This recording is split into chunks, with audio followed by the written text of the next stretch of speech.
Ya, teman-teman, selamat datang Richard, Om Sarir, kita ketemu lagi. Eh, Ya, Selamat malam.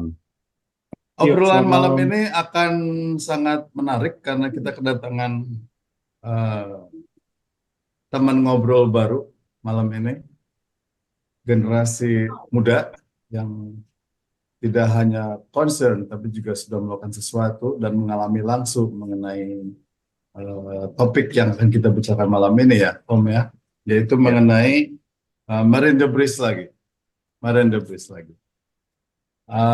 Kalau selama ini kita ngobrol itu karena kita melihat tayangan, kita melihat berita, kita melihat jurnal dan lain sebagainya. Sekarang tamu kita ini bisa menceritakan karena Richard mengalami dan melihat langsung, menyaksikan langsung apa yang terjadi di lautan karena beliau adalah seorang diver. Silakan Om Iwan di introduce.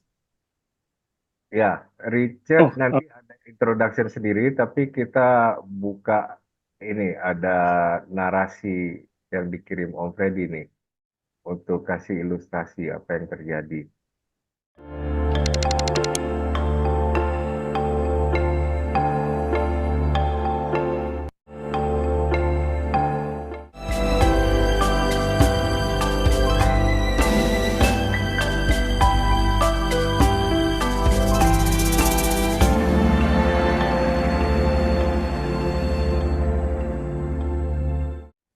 Kita refresh ya di seri pertama, tayangan 4 itu kita udah bahas kenaikan sampah plastik ya, ada data statistiknya waktu itu dan mengkhawatir beberapa pihak dan juga ada dari salah satu webinar Dr. Susana ini dari Thailand, dia terangin dampaknya pada manusia apa.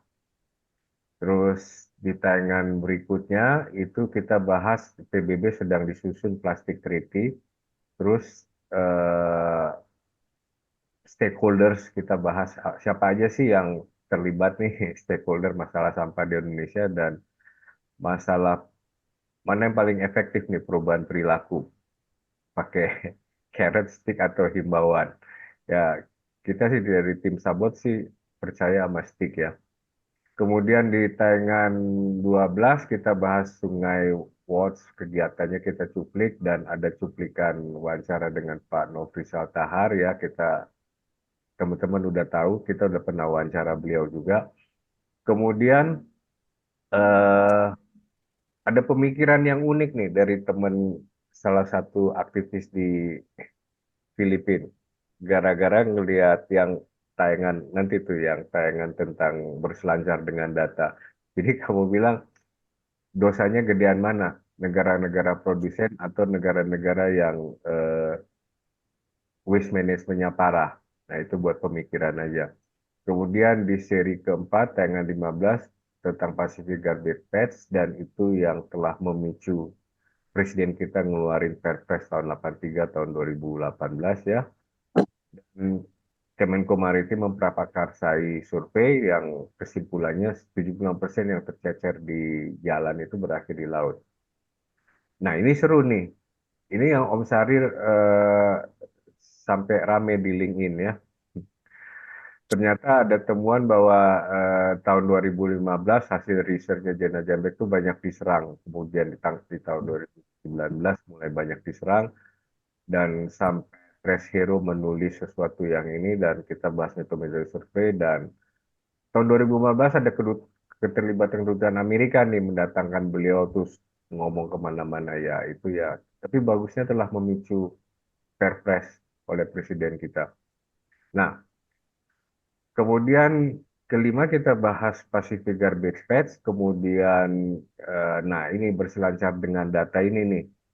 Kita itu sampai kita ulang ada subscriber yang minta dikasih linknya.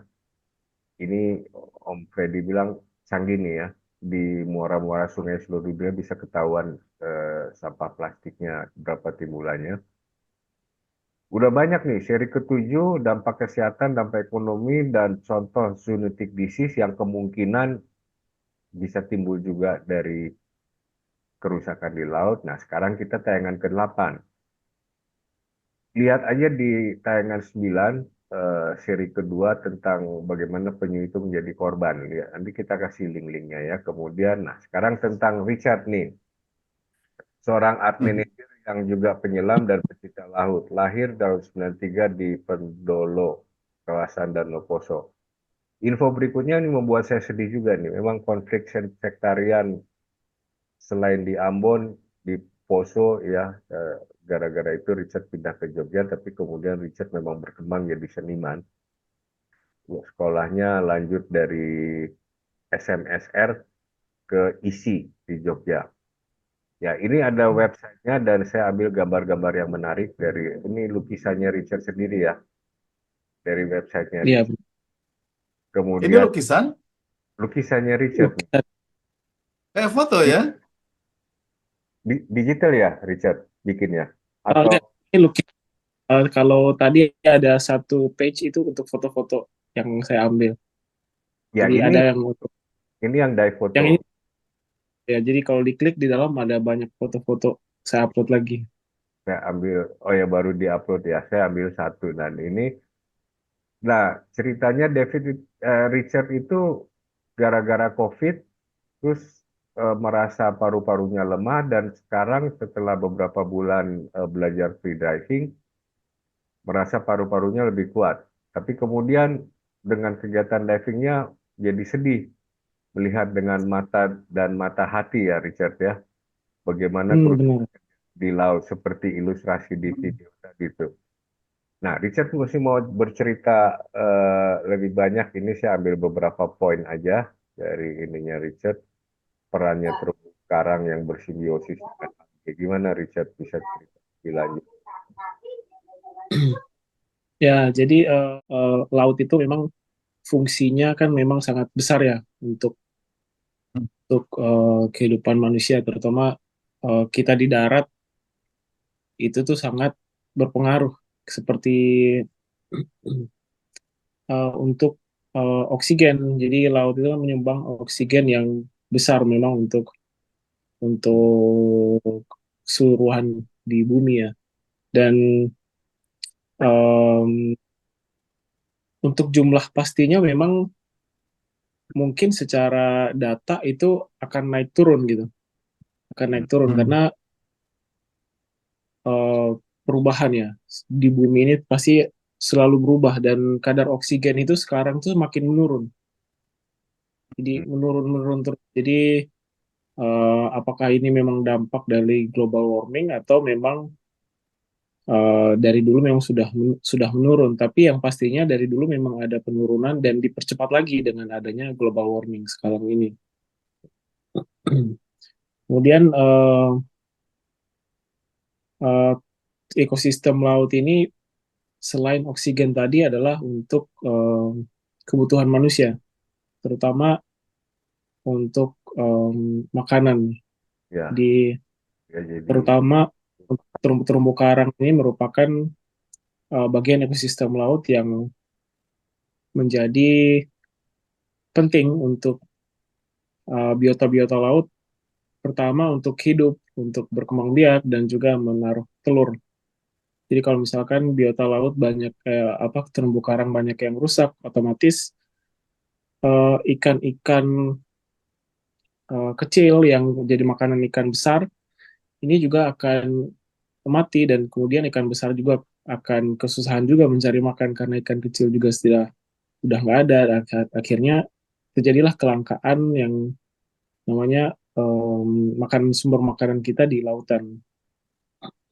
Jadi laut terumbu karang ini dia hanya menutupi 1% dari keseluruhan laut, tetapi mampu menampung dari 1% ini mas mampu menampung sekitar 25% jenis ikannya yang ada di laut. Jadi kalau memang hancur ya kita bisa lihat krisisnya ke depan akan seperti apa. Hmm. Terus kemudian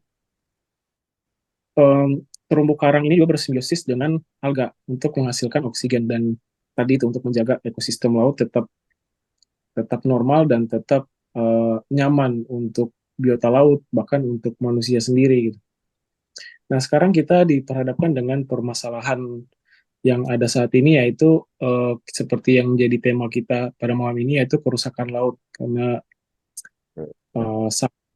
polusi laut yang menyebabkan kerusakan dalam lautan kita gitu. Jadi banyak biota laut yang mati gitu. Dan di beberapa tempat itu bisa dibilang biota lautnya itu sudah tidak stabil, banyak coral bleaching. Sekarang itu saat ini mungkin dari berbagai sumber ya, banyak juga yang menyebutkan bahwa ada lima grade istilahnya pulau sampah terbesar di dunia gitu. Jadi pulau sampah terbesar di dunia ini ada di samudra, dua di samudra Pasifik, dua di samudra Atlantik, dan satu di samudra Hindia. Jadi the great waste, the great plastic. Garbage patch itu ya, kita pernah bahas. Di tes di sana pun plastik ini adalah plastik yang datangnya bukan dari abad ini gitu. Bahkan dari abad sebelumnya juga ada gitu. Plastik ini. Dan ini yang menarik bahwa plastik ini tidak terurai dan dia tuh akan terus bertambah dan selamanya tuh di sana gitu. Tetap merusak ekosistem. Sekalinya dia merusak, dia tetap akan merusak nanti. Merusak saat ini juga merusak. Jadi, kenapa yang populer kenapa cuman Pasifik itu ya garbage patch-nya? Sekarang karena Pasifik itu dekat dengan Amerika dan ranah para peneliti Amerika itu banyaknya ke sana. Jadi mereka banyak jadi sumber untuk meneliti itu jadi kebanyakan sumber yang saya lihat, saya baca juga pasti penelitiannya di Pasifik. Jadi di sana tuh pulau-pulau yang dimiliki oleh Amerika seperti Marshall Island, terus Guam dan lain-lain di Pasifik itu yang mudah untuk para peneliti dari Amerika terutama ya. Kalau sebenarnya mungkin ada juga gitu, tapi di sekitaran Indonesia. Dan masuk akal. Mestinya juga kita banyak peneliti mengenai itu ya, mestinya ya. Pak Nofrizal yang dari KLHK tuh pernah nangin ke kita. Jadi dari Laut Jawa itu, yang laut paling besar di Indonesia, dia begitu masuk ke Pasifik, dibawa arus ke atas sedikit ya, tapi ke selatan oleh Samudra Hindia, dia dibawa ke sehingga ada juga yang sampai ke Afrika. Gitu. Jadi begitu ke Pasifiknya nggak ke atas, Samudra Hindianya bawa ke Afrika. Jadi semuanya di Indonesia sama Filipina dan Vietnam. Katanya. Yang banyak belum orang ketahui gitu ya. Paling tidak saya sendiri baru tahu gitu. Saya pikir terumbu karang itu warnanya itu memang dari terumbu karangnya gitu. Yang warna-warni itu dari terumbu karang. Padahal bukan ya, Richard? Bukan. Jadi warna dari koral itu, dari terumbu karang itu adalah alga yang menempel ke tubuh karang itu sendiri. Jadi terumbu karang ini kan istilahnya hewan primitif lah yang sudah lebih dulu ada sebelum mungkin sebelum kita ya. Dan jadi warnanya putih pada dasarnya. Iya, jadi dia tuh seperti tulang lah gitu. Tulang yang jadi dia tuh hewan dan dia tuh sumber energinya dari alga ini.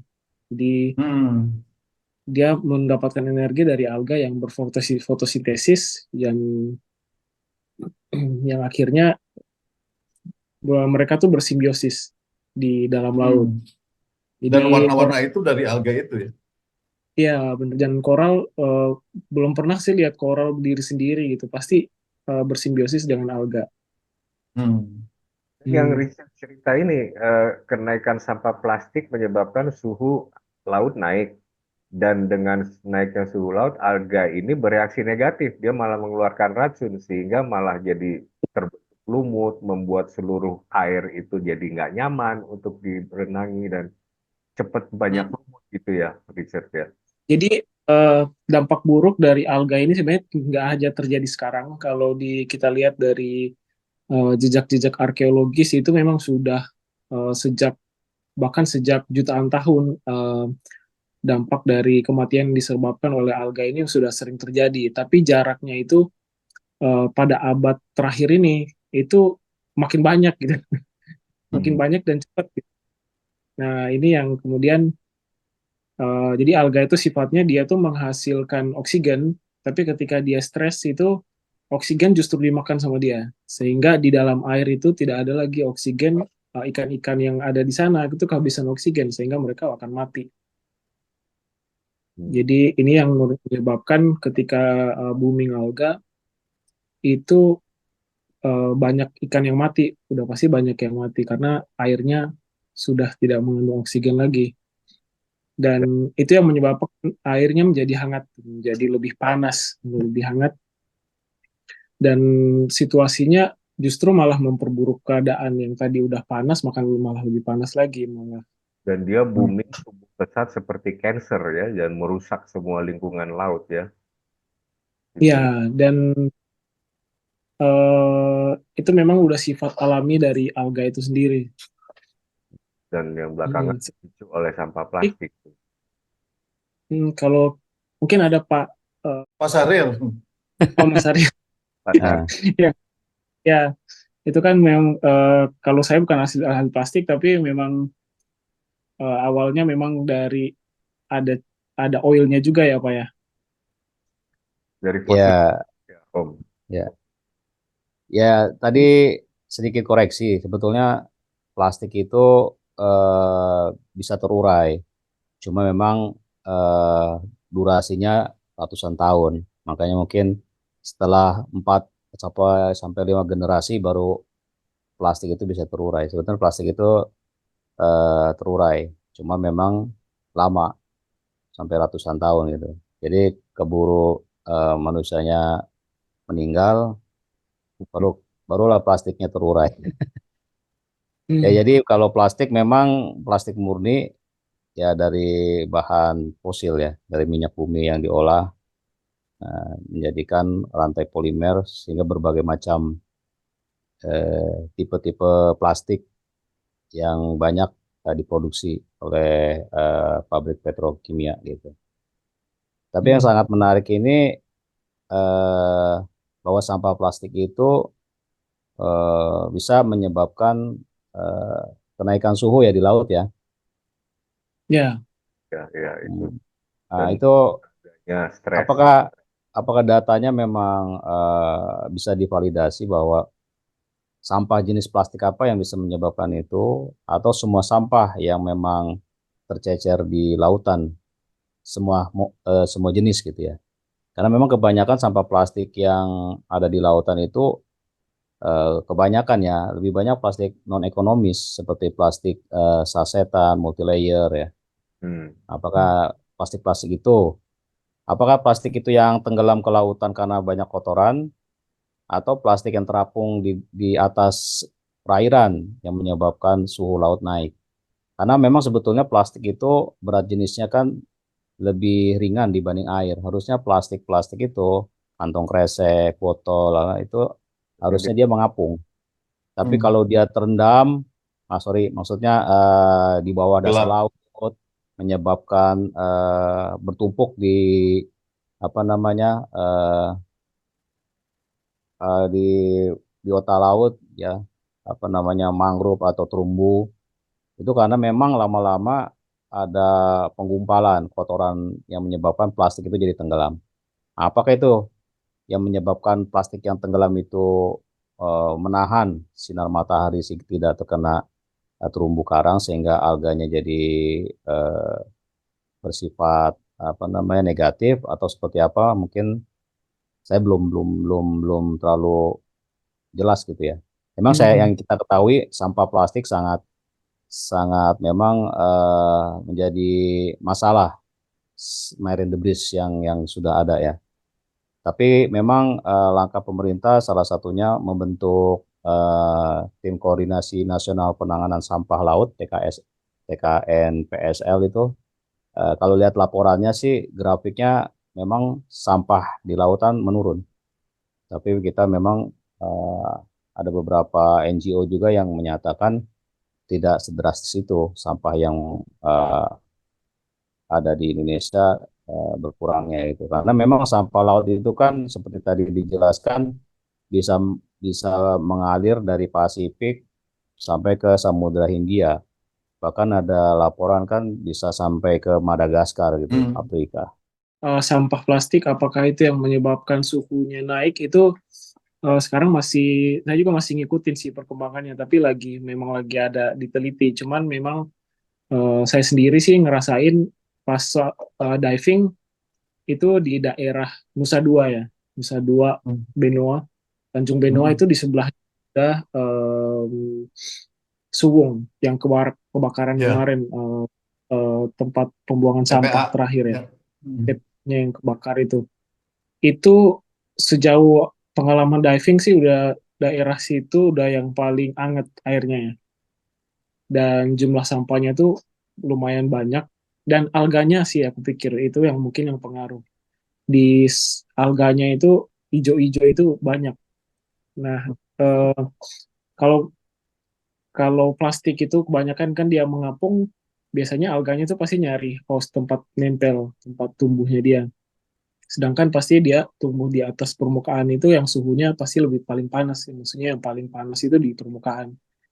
Yang banyak menyebabkan si alga tadi, selain dia tadi punya berguna untuk fotosintesis, karena kepanasan dia pasti mengeluarkan toksin yang menaik, yang istilahnya bukan oksigen lagi, tapi udah sesuatu yang berupa karbon dioksida lah.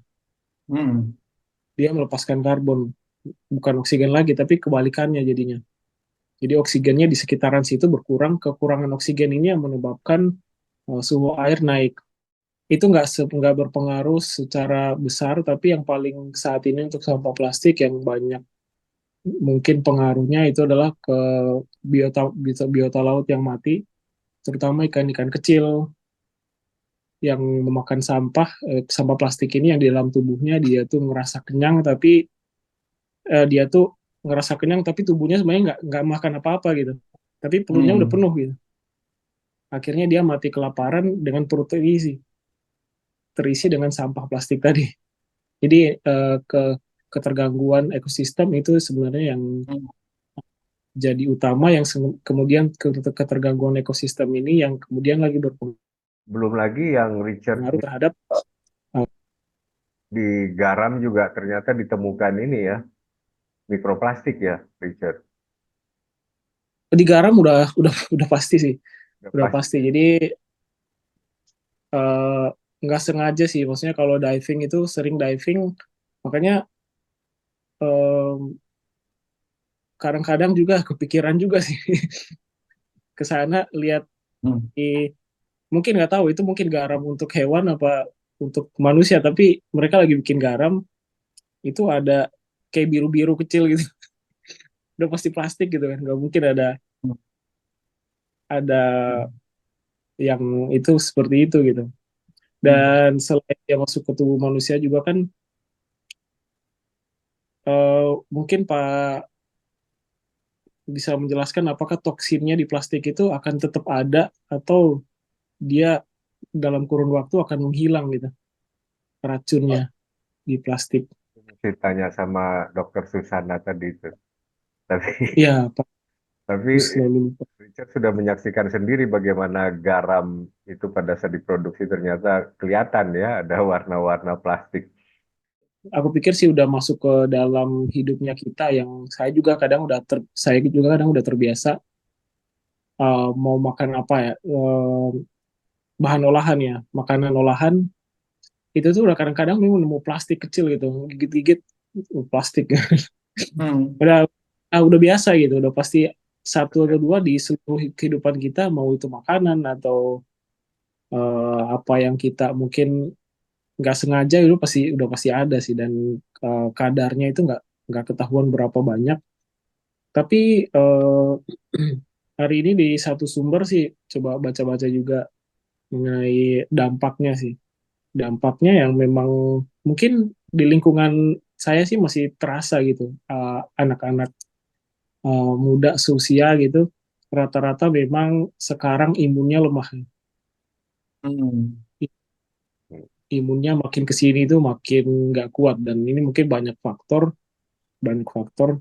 kemungkinan juga bisa mungkin ke Pak Saat ini nanti bisa dijelaskan apakah toksin dalam plastik itu juga dalam mikroplastik, apakah dia masih ada atau dia akan menghilang gitu. Hmm. Ya, Om Terus, Sahrir, apakah si toksin, pasti plastik yang sudah dibuang itu kan mengandung toksin gitu ya. Bahkan plastik yang masih baru pun pasti ada toksin ya gitu kan Om Sahrir. Iya, iya betul. Nah, Ya, apakah karena dalam kurun waktu 100 tahun pun toksinnya masih tetap di situ atau sudah hilang? ya, ya betul masih masih ada. Dan memang plastik Hmm. itu kan terurai tapi tidak habis langsung kan. Dia akan tadi hancur-hancur sedikit-sedikit sehingga menjadi mikroplastik. Makanya Hmm. kenapa ada gerakan 3R, reduce, reuse, recycle. Ya bagaimana sampah itu bisa dikelola dengan baik. Karena sampah Hmm. plastik itu tidak boleh dikelola sembarangan sampai akhirnya dibuang di selokan, mengalir sampai ke lautan, dimakan sama Hmm. biota laut, akhirnya biota lautnya dimakan oleh manusia. Akhirnya sirkulasinya itu ya kita kena getahnya apa yang kita telah perbuat. Ya jadi Ah, mungkin itu sejalan dengan yang sempat disampaikan oleh Richard, yaitu yang tadi juga disampaikan oleh Om Iwan, adanya kearifan lokal di Bali mengenai negara gunung. ya, ya Karena makanya Richard tinggal di sana mungkin bisa lebih menerangkan ya, kehidupan di sana ya. dengan negara gunungnya. Jadi di Bali itu hampir semua aspek itu ada upacaranya ya. Nah, untuk darat dan lautan itu ada namanya segara gunung. Jadi segara gunung ini sebagai simbol bahwa laut dan gunung ini sesuatu yang tidak terpisahkan. Jadi apa yang dilakukan gunung akan berdampak pada laut. Nah, ini yang apapun yang terjadi di gunung udah pasti dampaknya akan ke laut. Nah, ini yang sudah mungkin dari zaman Majapahit udah mungkin udah di sana Hmm. gitu karena itu eh, Bali kan dari Majapahit juga gitu. Hmm. Dan aku pikir sih sejak Majapahit memang mereka sudah menghayati filosofi ini yang aku pikir sudah ada penanganan sampah yang lebih maju pada zaman itu yang mungkin Hmm. sekarang kita belum ada penanganan ke sana gitu. Tapi aku Hmm. pikir kalau filosofinya sudah ada seperti itu, pola pikirnya sudah ada, sudah pasti mereka memikirkan tentang keharmonisan antara darat dan laut. Ya. Nah, Jadi ini yang aku pikir perlu bahkan di masyarakat Bali sendiri perlu lebih disuarakan lagi mengenai Hmm. segara gunung. terjadi di gunung berdampak ke laut, apalagi yang dicecerin di jalan kan. Deknya itu yang jadi laut merupakan Hmm. 70% dari permukaan, ini summary ya. Terumbu karang bersimbiongan alga hasilkan ini kebutuhan oksigen dunia yang pasti lebih besar. Ada yang bilang 80, ada yang bilang 60, mungkin tergantung tahun berapa surveinya dan tergantung lagi dibakar nggak hutan kita gitu kan. Dan Hmm. dan mereka juga menyerap dan mentransfer 10 gigaton karbon per tahun dari atmosfer ke laut. Ini Hmm. perannya yaitu simbiosa antara alga dengan terumbu karang. Dengan terumbu karang. Berikan videonya, cuman saya mungkin waktunya juga nggak cukup, tapi 10 gigaton per tahun yang diambil Ya. dari itu dibuang ke laut. Jadi, nah terakhir saya nggak tahu ini sempat kita bahas apa nggak, tapi ini ada yang share di LinkedIn, Howard Dryden. Ini sih siklus kecil ya, residual, kita refuse. Prinsipnya sama, mulai refuse dulu. Kalau bisa kayak plastic straw, kalau bisa minum es nggak pakai plastic straw, ya nggak usah pakai plastic straw. Jadi refuse ya. Kemudian kalau toh apa yang terpaksa kita pakai ya harus di recycle, dan ini yang lebih ini lagi di tingkat industri. Ya Hmm. itu kira-kira Om ya. Coba Om Iwan, Om Saril, kita dengar ini generasi muda nih. Kira-kira kalau misalkan lihat situasi sekarang di mana Richard juga turun ke dalam laut dan melihat situasi laut, melihat adanya ketidakseimbangan, adanya kerusakan-kerusakan. Kira-kira apa yang harus kita lakukan atau rekomendasi apalah dari generasi muda nih untuk kita yang sudah lebih senior Ya. gitu. Jadi sekarang di Bali itu teman-teman yang bikin NGO tuh udah banyak banget Ya. gitu NGO. Tapi NGO ini nggak terlalu bekerja maksimal karena jumlah penduduk banyak dan sampah yang mengalir juga banyak gitu. Hmm. Jadi dibagi NGO yang laut nanam koral buat nambah oksigen sama NGO yang bersihkan sampah gitu. Hmm. Jadi ini sekarang di Bali yang bekerja, tapi itu nggak akan maksimal kalau pemerintah nggak hadir. Tapi kalau memang pemerintah hadir, sebenarnya simple aja, tinggal tiru yang di Jepang. Sebenarnya nggak ada susahnya kita bikin pengolahan sampah ini yang lebih maju lah, nggak seperti sekarang tuh primitif sekali gitu. Sampah, yang posisinya yang sampah yang kering, sampah basah dulu deh, 2 aja gitu. Kalau di Jepang kan udah 5 tuh dipisah. Kalau di sini sampah kering, sampah basah aja dulu dipisah gitu, baru Ya. aku pikir udah Dipisah jalan. itu Karena maksudnya orang, dipisah itu maksudnya dipisah sampai ke pengolahannya ya kan? Iya. dipisah, jadi dibedakan. Angkut Oh ya, yang iya yang angkut apa? Yang angkut basah. yang sampah harusnya itu dia di mobilnya yang lebih yang lebih sesuai lah gitu. Kalau misalkan dia yang Hmm. sampah kering itu lebih enak dikelolanya. Kalau seperti sekarang kan nyampur itu kasihan juga tuh yang Kasihan yang itu. petugas-petugasnya gitu. Kayak nggak Oke, manusiawi. Dan diprosesnya juga bisa ya. Cium oke. baunya. Benar. Iya. Jadi kalau misalkan dari pandangan generasi muda mungkin NGO tadi sudah baik, cuman kurang banyak karena tidak sesuai dengan jumlah penduduk dan jumlah sampahnya sendiri. Kemudian kehadiran Benar. pemerintah juga kita harapkan sehingga bisa pengelolaan sampahnya berdasarkan apa yang sudah kita kelompokkan, kita kategorikan gitu ya, sesuai dengan pemisahannya, sesuai dengan pengolahannya nantinya. Gitu mungkin ya Karena Richard ya. Iya, iya intinya benar, karena kalau udah niat bekerja terus kemudian dicampur lagi, jadi dia nggak niat lagi, udah cium bau busuk. Ya, Jadi mending dia dipisah aja gitu kan. Decided to crumble into pieces. At least you're still